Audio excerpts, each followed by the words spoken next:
So far, so good with this test. I love solar charging, and I need to measure how much light this watch is actually getting, and we can do that using a completely different watch, but it indicates the solar charge. See right there, that little indicator? It was at almost 80%, now it's down to about 70%, which is still good. We were at 81% or 107 days for the Garmin. This is the Garmin Instinct Solar, and this is the Casio DW-H5600 in blue-gray. It just says 1 bar. We can also measure the temperature to make sure these watches don't get too hot, because right here, this has an internal barometer, 75 degrees. Okay. See you in a bit. Hours later, and I mean hours later, it is now 2011. This test has been going for almost 12 hours. So let's see if we can just wrap this up. Here's my little experiment. I started with just these two watches, a Garmin and a Casio, and then I'm like, well, I need to measure the light accumulation in totality. So I add this one, which is also a Garmin. And then I switched them around a bit, got the light just so, and the light we're using is a Momax light, 68% with the Fēnix, that's the orange band one. G-Shock is the blue one, and then the Instinct Solar, that is Mr. Yellow. And then hours later, we're still at 68%, 84 degrees, not too hot, 83 degrees with the Instinct Solar, still 1 bar. So no changes at all with the Casio battery, still 1 bar after 12 hours of indoor lighting, but these two have augmented, which means, I don't know what that means. Well, we'll get to that. It means something. Now what we need to do without moving the watch is zoom in here. See that? Infinity. Oh, that light is warm. Look at all that sunlight. So if we keep scrolling, scroll, 0, battery saver, there we go, 83 Fahrenheit. So that's the temperature of the watch. And then likewise, we can scroll on this one. There we go, 82. So we have 82 degrees, 83 degrees, which is basically the temperature of my wrist. So the watch is not hot to the touch. Neither of them are, because this lamp is not that hot. So that's good, a nice safe test. All of these companies warn you, do not leave these watches out in the sun, meaning you don't want to leave them out for hours and hours in direct sunlight, or it's not they're gonna melt. But I've tested it with this one, and the temperature easily gets to 120. If you leave it on your dashboard, don't do that. That would be a moronic thing to do. A very, what's the nice word? Not smart. don't do that. Don't do that. The temperature of my dashboard on a trip to Las Vegas skyrocketed to 145 degrees Fahrenheit. After a certain temperature, the Garmin watches are programmed to turn off and stop charging. And no, you can't do solar charging and plug it in simultaneously. That is blocked. It's one or the other. So now let's check on the solar activity of the two Garmins to kind of indicate how much solar energy we've gathered from this Momax light. We'll start with the star of the show, the Casio. So as we see there, 1 bar and 1 bar only. That's a bummer. And there's no indication. I had it in battery saver mode the entire time. And yes, I know this looks naked to many, but there. Now it's a fully dressed G-Shock. Isn't that cool? Next, we'll just go in order to size. We have the Garmin Instinct Solar. And if I scroll down, there's the solar intensity, quite a bit. And when I had it underneath the light, if you remember from earlier in the video, this was getting anywhere from 60 to 80, 90, and most of the time, 70 to 100% solar activity. So this one went up the most. We started at 82% for the day, and it is now at 87 with a battery estimate of infinity days left. Now if I take this out of battery saver mode, now we have 42 days left at 87% battery. Very cool. So this is something I would imagine that Casio is going to add later, this solar intensity window, and then it gets better with the Garmin Fēnix 7X, because not only do we have the solar intensity, it measures it 209K or lux hours, and it shows you right there. Lux hours are the accumulation of solar intensity throughout your day. And yeah, so right now, just with my light in the office, it's showing at 40%. And then if we scroll on down, 68% or 61 days. Now this one has a flaw. You actually have to restart it and then start it back up again before it actually shows you the solar information. The other thing that I don't like about this Casio that the DW-H5600 from last year had, it would actually show you on the watch when it was charging via solar, and this one doesn't. Day 22, and I haven't charged this at all. Well, I charged it on day 1, so it's made it 22 days. I average about, an hour at least of sunlight a day. Some days I probably got a good 2 hours. Now we can power this back on. It was clean before I started the video. That's better. So 1, there's no indication that it is charging via solar or any light. 2, there's no battery estimate on this, but again, $300. Yeah, it's not going to tell you, oh, your battery's full, you're good for 2 weeks. But with how quickly this charges and how little the memory in pixel screen uses, it's always on. Just like this one, just like this one. These are all always on displays.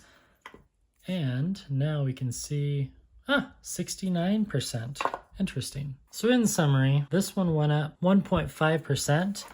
With my experience in testing this watch over the last year, you get about 1% for every 100 lux hours, which is good. We're now at an estimate of 60 days. That's in battery saver mode. If I turn that off, 16 days, 2 weeks, which is still pretty good. Yeah, 2 weeks and change. This one, infinity, or if I take it out of battery, 42 days in smartwatch mode. And the yellow one, this one is from 2020, so this is 3-year-old technology, went up 5.5%. Now the reason I wanted to compare these two is because this one I bought for $300 on a Father's Day special. This one, 3 years later, is $300. Again, these are on sale for Father's Day, so you can pick up a Garmin Instinct Solar, which does way more. It looks similar. Okay, different, but I really think that Garmin created this Instinct series to compete against Casio G-Shock. And no, this cover doesn't come off like this one does. Just gonna peel that. You wanna make sure you pop it out so you don't tear off the button holes. There you go, kinda cool. So this battery is amazing. Even though it doesn't have the estimate, even though it doesn't tell me how many lux hours or anything like that, the display is great. I like the display better on this than I do in the Instinct Solar. They do have they have 2 more watches after this one, but I didn't upgrade because this one works so great. $299, folks. Let me know your thoughts. I've been able to make it 22 days off one charge, and I've used well over 15 hours of GPS. I've slept with it every night. It's been tracking my heart rate. This is the first time I've actually put it into battery saver mode. And if you hold down this button for a few seconds, blip, now it pops out of battery saver mode. Has 3 different watch faces, button navigation. You can put it in airplane mode. Has this nice backlight. Here, we'll dim the house lights real quickly. Look how nice that is. And even at night, with that MIP, the memory and pixel display, the visibility is wonderful, even at angles. All right, we'll call that a video. Let me know your thoughts. Casio, Garmin, which has the better solar charging technology? Is Garmin giving us too much info? Pithy thoughts. Type your comments and questions down below. Goodbye for now, and yes, let the credits roll for the Paramount Kid.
Ah yes, another gorgeous day and perfect weather for solar charging. When the sun is out like this, yeah, I just have to charge my watches. We have one battery bar on the Casio still, and on the Garmin Fēnix Sapphire Solar, an entirely different watch, but will give us info on charging. We have 50% or 10 days. Let the charging begin. Hours later with our little sunlight experiment. The watches have been soaking nicely in the sunlight. And, ooh, all right, full power and 145 lux, so about 1.5% on this one. And we were on 1 bar on the Casio, but now 2 bars, yay! I'm good for another week now, easily. But yeah, the downside leaving these out in the sun is I don't get a lot of steps.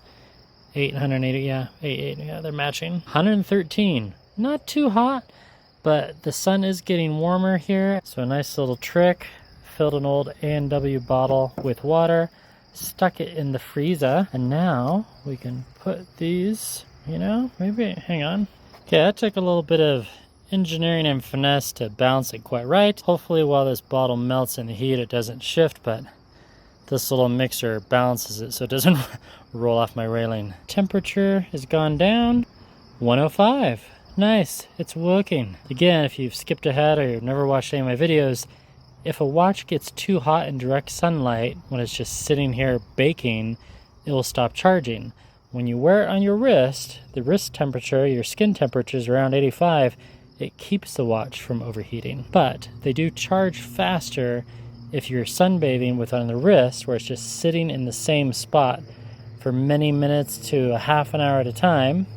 Now, of course, I do not recommend that you sunbathe because, you know, it's really not that good for your skin. You know, there's sunscreen, but anyway, regardless. Temperature's still dropping. Nothing like frozen water to keep the watches cool.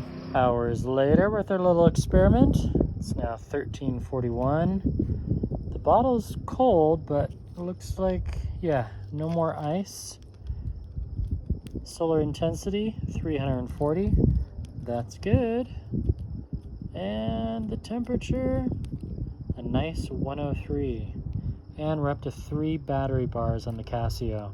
Very good, very good. Not too hot, not too hot. Prevent overheating, I had a second bottle stashed away in the freezer, so I'll just swap these out. Oh, nice frozen one. Temperature just quickly dropped to 100 degrees Fahrenheit. Just like that, the sun has disappeared on me, at least facing east. It is now 16:32. As you can see, ow, those are my knees. We're in the shade now, but the watches are looking pretty good. We're still at 3 bars, but we could be close to, ooh, so close to 4. Much better than the 1 bar that I've been for the last on and off 9 days. So I feel very comfortable that this will stay charged. And this one, let's see what the temp is before I take it off the bottle. 75 degrees here in the shade, nice. The little bottle trick worked great, and it's quite free. Well, I did have to buy the A&W. I did have to drink it. It's a real hard challenge. But look at the solar intensity, 451. That is pretty good. That means, I don't know what that means. No, it means about 4.5%. So it was a lot safer using the frozen water underneath the watches to keep them cool, because not only did it prevent overheating, but the watches actually charge faster in cooling temperatures with my testing. I know, quite scientific. And if we reboot this, we can see it go up from 60% in 45 days to, I don't know, let's find out. So we'll turn that off and fast forward.